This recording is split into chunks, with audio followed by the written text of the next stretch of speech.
what he had, America, it gives. I think growing up in the United States, of course, a woman, a black person is discriminated against. You know, there's no way out of that. What do you do with the obstacles that people put in front of you?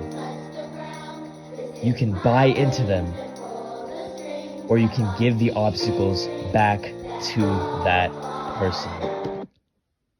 For me, is to show that we are all more alike than different, and that in our humanity, in our ability to express our humanness, we are the same. So when you see a father... Because I know what's inside of girls like you and like me.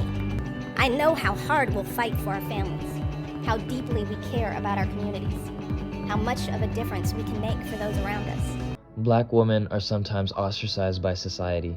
And then she made a statement. She said, oh, you're probably here on a basketball scholarship. How could she make this definitive statement about me? And she didn't even know who I was. She didn't ask a question. She didn't ask me a question. She made this statement. And so I paused a little bit to gather my thoughts because I didn't want... But that doesn't make them any less awesome. There's a saying that if you want a voice, you have to have a seat at the table. Well, I beg to differ with that. I don't think I need a seat at the table because I have my own table. For a long time, the misrepresentation of black women was a means for white people to feel superior, which led to cliched interpretations such as angry black woman. I want us to go on a journey together of realizing that being angry as a woman doesn't have to be a bad thing. It can be a bold, beautiful, badass thing. Just imagine the possibility that anger can actually be the catalyst for women stepping out boldly and courageously to pursue the things that they love to do. Who had suffered in these ways. I have suffered in this way.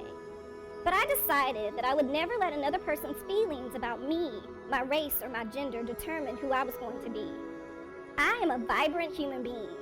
Vibrant human beings express a wide range of emotions, black women too, and that includes me. As black girls, we have to learn to love and appreciate our own culture and our own history, so that way other cultures can appreciate who we are. Me being pro-black doesn't mean that I'm anti-anything else. It means that I love and I respect who I am. What's up? You have identification on it? Yes, sir. Yes, sir. We're just on our way to work at Langley. NASA, sir. We do a great deal of the calculating, getting our rockets into space. All three of you? Yes, sir. Yes, officer. NASA. That's something. I had no... Catherine? Have a go at it?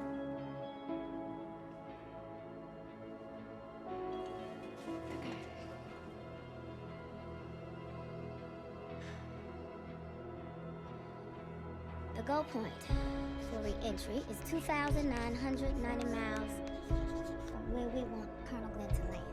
If we assume that's the Bahamas, 544 miles per hour, 46.56 degrees, 2,990 miles. Okay, so that puts your landing zone at 5.0667 degrees north, 77.3333 degrees west, which is here. Give or take 20 square miles. Look, we are not just black women, we are human. We are not your mammy, your servants, or the walking mat you wipe your feet on. Valiant, right? It's like, yes, women are sexual beings, right? But like, we don't need to be hypersexualized, you know, as children, and even, you know, growing into adulthood, like our sexuality is for ourselves, like our pleasure is for ourselves. And I think that's an important message. Future generations will be able to comprehend and perceive black women appropriately, rather than as the stereotypes that have been attributed to them. Black child, be what you can be, learn what you must learn, do what you can do, and tomorrow your nation will be what you want it to be.